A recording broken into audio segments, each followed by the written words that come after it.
Imagine waking up tomorrow morning and gasoline costs $12 a gallon. Your grocery bill has doubled overnight. The stock market has collapsed. Flights are grounded. Factories are shutting down. And every news anchor on every channel is saying the same three words: the Strait of Hormuz. Most Americans have never heard of it. Most couldn't find it on a map.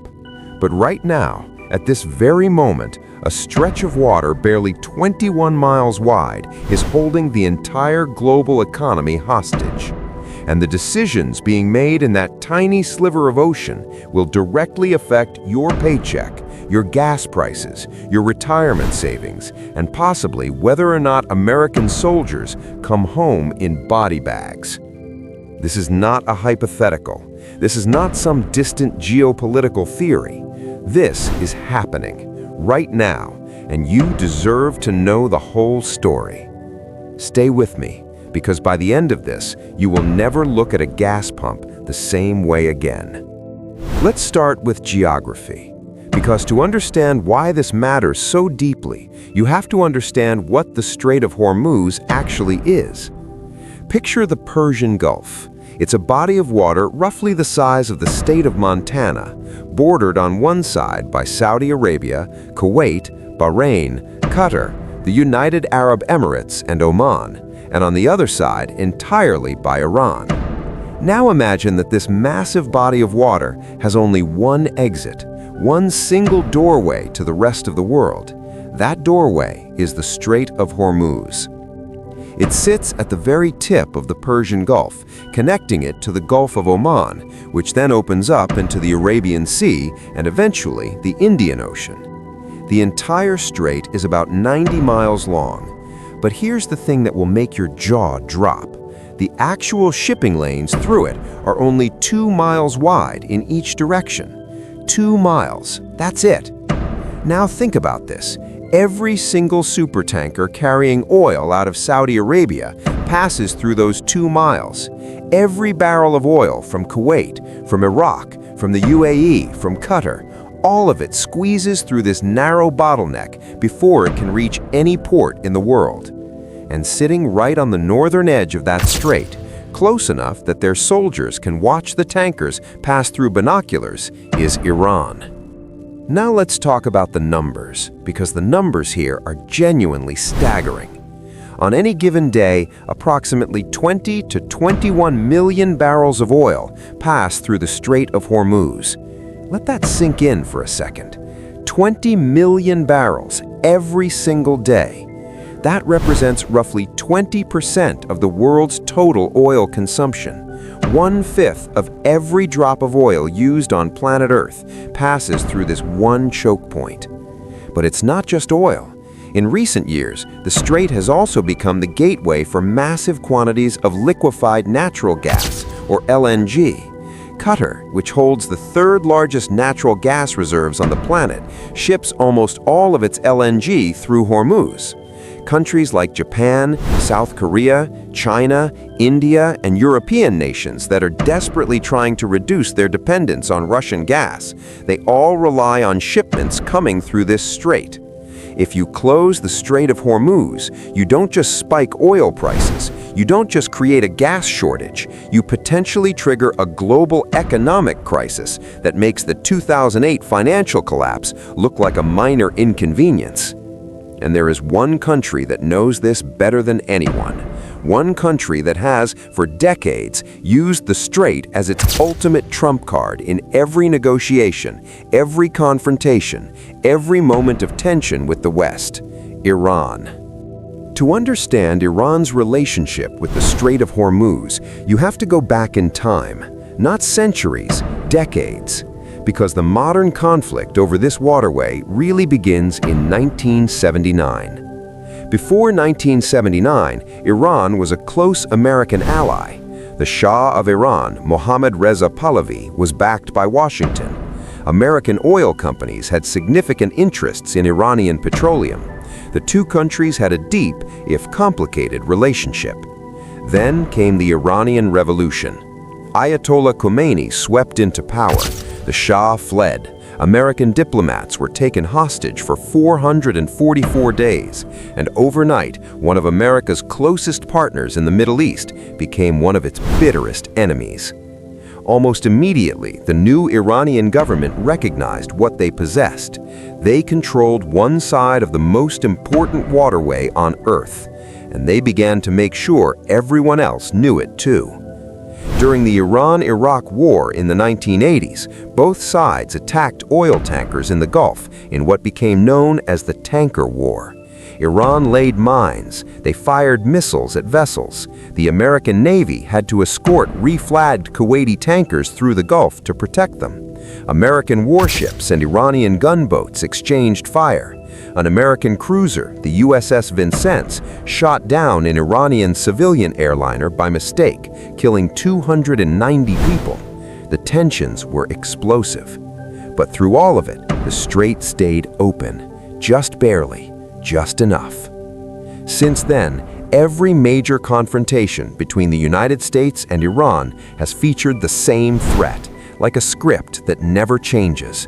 The moment pressure increases on Tehran, whether it's sanctions, military posturing, or diplomatic confrontation, Iranian officials step before the cameras and say the same thing: we can close the Strait of Hormuz. So can they? Can Iran actually close the Strait of Hormuz? And what would it take to stop them? This is where it gets complicated. And this is where the stakes become almost impossible to overstate. Iran has spent decades preparing for exactly this scenario. The Islamic Revolutionary Guard Corps, the IRGC, maintains a massive naval force specifically designed for what military analysts call asymmetric warfare in the Persian Gulf. What does that mean in plain English? It means they can't fight the United States Navy ship to ship and win, so they don't try to. Instead, Iran has built a strategy based on swarms, dozens and dozens of small, fast patrol boats armed with missiles, machine guns, and in some cases, the ability to function as suicide vessels. The idea is to overwhelm a larger, more powerful opponent through sheer numbers and chaos. They have anti-ship missile batteries positioned along their coastline, many hidden in tunnels carved into mountains. These missiles can reach any point in the strait. They have underwater mines that can be quickly deployed across the shipping lanes. They have submarines. They have shore-based torpedo systems. They have cruise missiles that can be launched from land, sea, or air. Most critically, they control a set of islands sitting directly in the strait, Abu Musa and the Greater and Lesser Tums, islands that have been disputed between Iran and the UAE for decades, but which Iran currently occupies and has heavily militarized. Could Iran close the strait completely and keep it closed indefinitely against American military opposition? No. Most analysts believe the U.S. Navy could force the strait open again. But here's the dark calculation that keeps Pentagon planners awake at night. It might take weeks, maybe longer, and in those weeks, the damage to the global economy could be catastrophic and irreversible.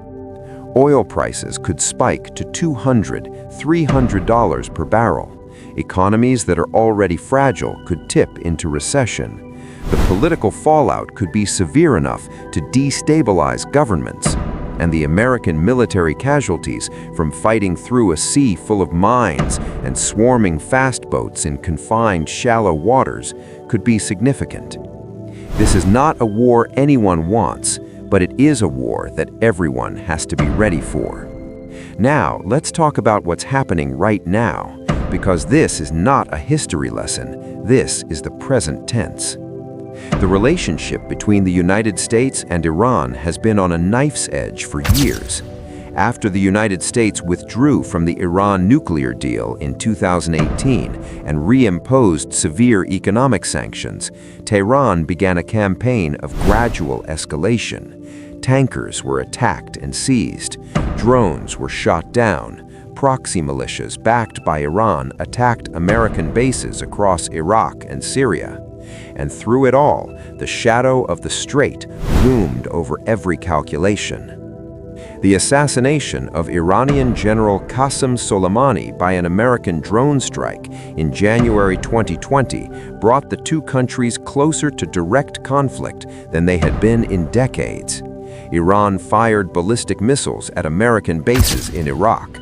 The world held its breath. And through those terrifying days, the conversation always came back to one question: what happens to the Strait of Hormuz? More recently, the conflict in Gaza and the broader regional destabilization following the Hamas attack in October 2023 created new pressures throughout the Persian Gulf. Houthi rebels in Yemen, backed by Iran, began attacking commercial shipping in the Red Sea. The United States and its allies launched military strikes against Houthi positions. And once again, analysts began asking, is this the moment when Iran finally pulls the trigger on the strait? It hasn't happened yet, but the conditions that could trigger it have never been more present. Here's something most Americans don't fully appreciate. The United States itself is not as dependent on Persian Gulf oil as it used to be. The shale revolution of the 2010s transformed America into one of the world's largest oil producers. The U.S. gets relatively little of its oil directly from the Persian Gulf compared to earlier decades. So why should Americans care if the strait closes? Because oil is a global commodity. It is priced on a single global market. It doesn't matter where the physical barrels come from. If 20% of global supply suddenly vanishes, every barrel everywhere becomes dramatically more expensive. Your local gas station sets its prices based on global oil markets, not based on where that specific oil was drilled. And beyond oil, think about what happens downstream. American manufacturers who rely on cheap energy see their costs explode. Airlines, which operate on razor-thin margins and are enormously fuel-dependent, begin canceling routes and hiking fares. Shipping costs for every product, electronics, food, clothing, raw materials, all of it goes up. And inflation, which Americans have already been living through in painful ways, becomes something entirely different, something harder to fight, something that affects every family at every income level. There's also the geopolitical dimension that is deeply personal to America. South Korea, Japan, Taiwan, key American allies in the Pacific, countries whose security is guaranteed in large part by American military commitments, get a massive proportion of their energy from the Persian Gulf. Japan imports nearly 90% of its oil from the Middle East, and a very large portion of that comes through Hormuz. If those countries are suddenly cut off from energy supplies, the political and military pressure on the United States to act would be enormous. China is the single largest consumer of Persian Gulf oil in the world. And China's relationship to the Strait of Hormuz is one of the most fascinating and underappreciated stories in contemporary geopolitics. Beijing is acutely aware of what strategists call the Malacca dilemma. Almost all of China's imported energy passes through a series of narrow choke points, the Strait of Hormuz, the Strait of Malacca near Singapore, both of which could potentially be interdicted by the United States Navy in a conflict. Chinese military planners have been obsessing over this vulnerability for decades.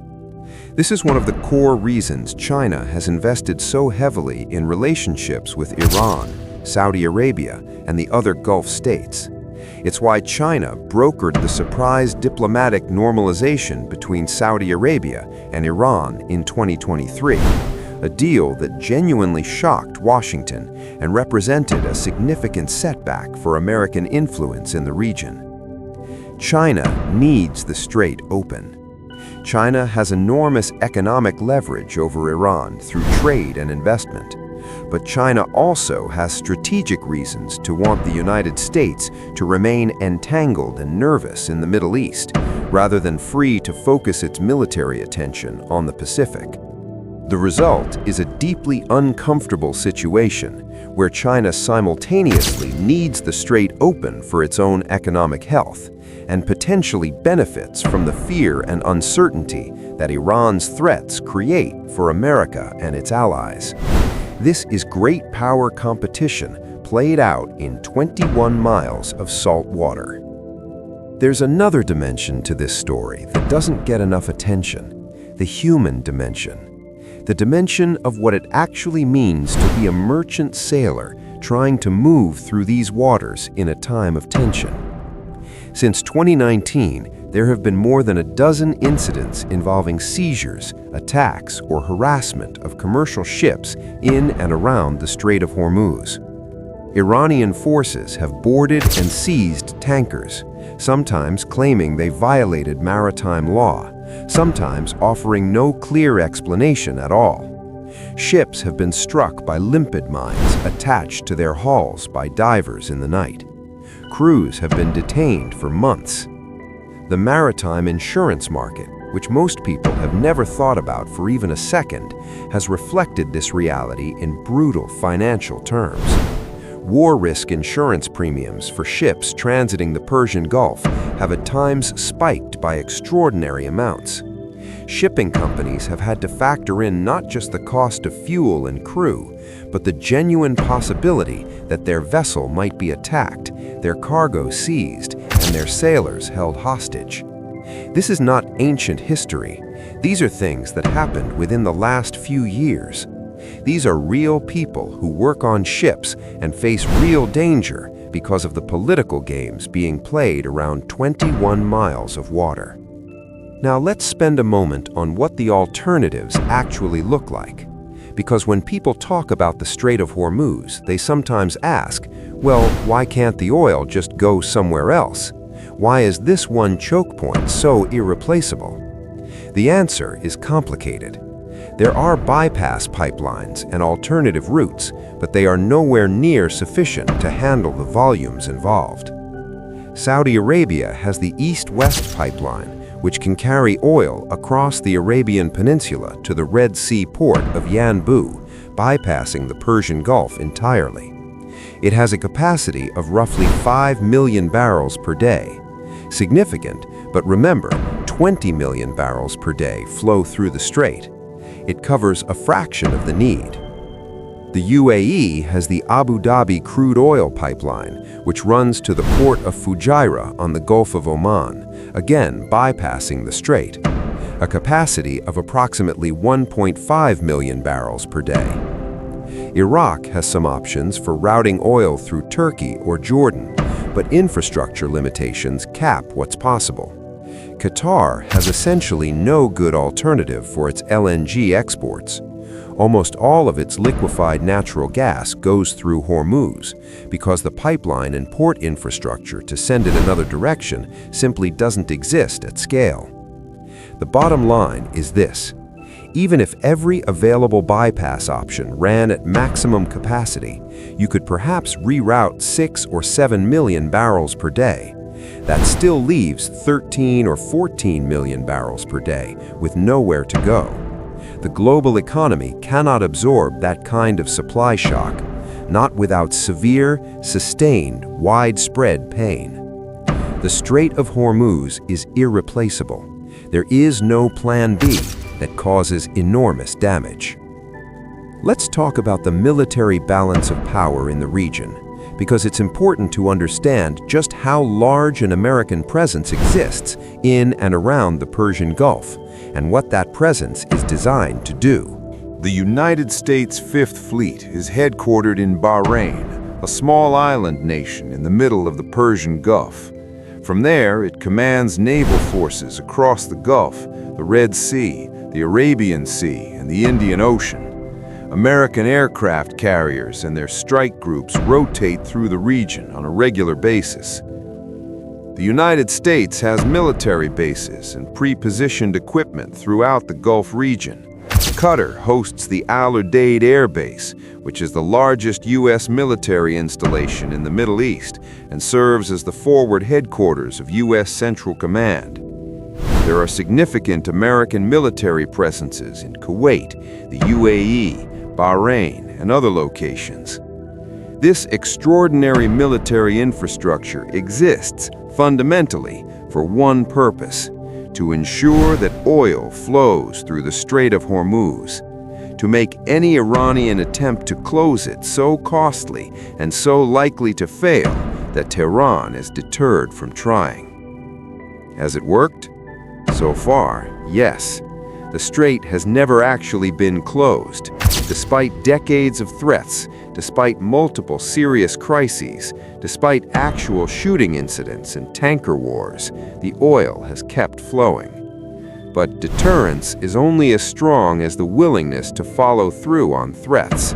And in a world where Americans are exhausted from 20 years of Middle Eastern wars, where there is deep skepticism about military entanglements, where the political will to sustain an expensive and dangerous forward presence is not guaranteed, the calculation is genuinely uncertain. Iran knows this, and Iran is patient. Here's something crucial about Iran's strategy that you need to understand. Iran does not necessarily want to close the strait. Closing it would be a massively escalatory act that could invite a devastating military response. It would risk the survival of the Iranian regime itself. What Iran wants is the threat, the permanent, credible, hanging threat of closure, because that threat is worth more to Iran than actually pulling the trigger. As long as the world believes Iran could close the strait, Saudi Arabia has to factor that risk into everything it does. The UAE has to calculate it. Japan and South Korea have to consider it. American military planners have to account for it. The mere possibility shapes behavior, investment decisions, diplomatic negotiations, and the price of oil on global markets. Iran has essentially weaponized uncertainty. They don't need to act.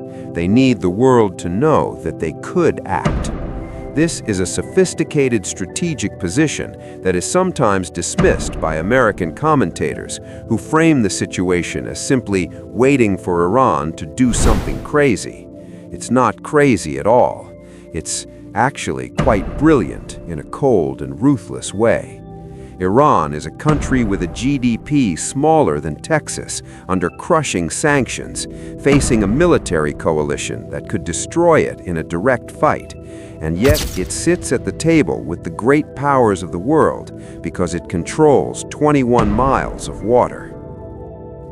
So where does this leave us? Where are we today, and what might tomorrow look like? The variables are shifting in ways that are genuinely difficult to predict. On one side, the energy transition is slowly changing the picture. Electric vehicles, renewable energy, energy efficiency improvements. Over the next decade or two, global dependence on oil is expected to decline.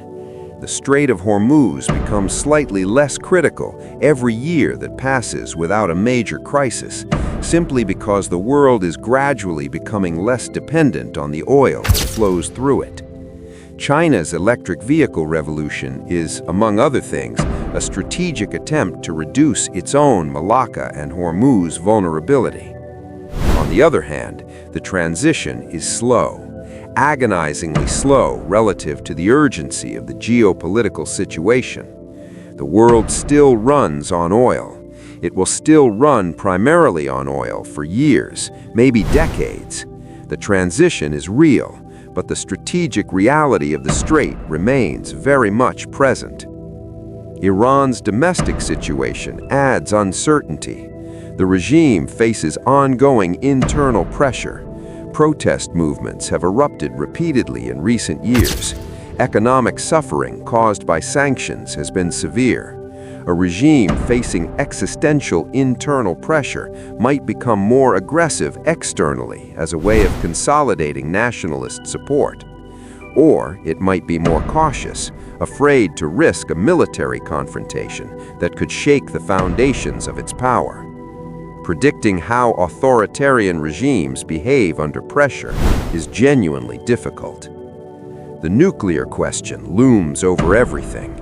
If Iran develops a nuclear weapon, and many analysts believe they're closer to that capability than at any point in history, the entire strategic calculus changes. A nuclear Iran is not just a more dangerous Iran.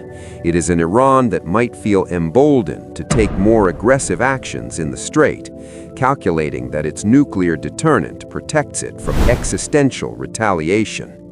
This is arguably the most important strategic challenge facing the United States and its allies in the coming years. There is one more element to this story that is rarely discussed in mainstream American media, and it deserves serious attention. The Gulf Arab states, Saudi Arabia, the UAE, Kuwait, Qatar, are not simply passive actors waiting for America to protect them.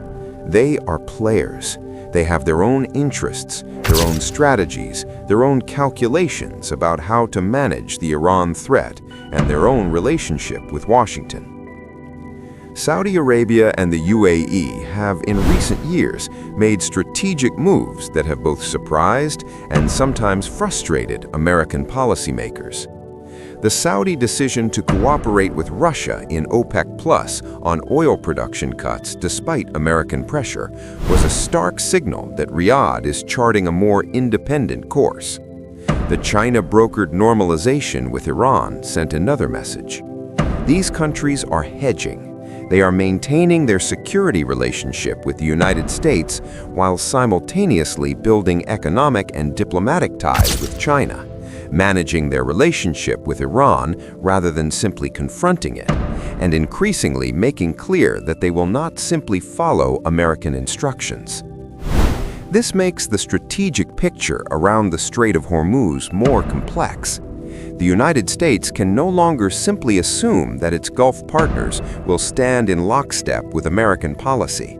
It has to work harder for that alignment. It has to offer more.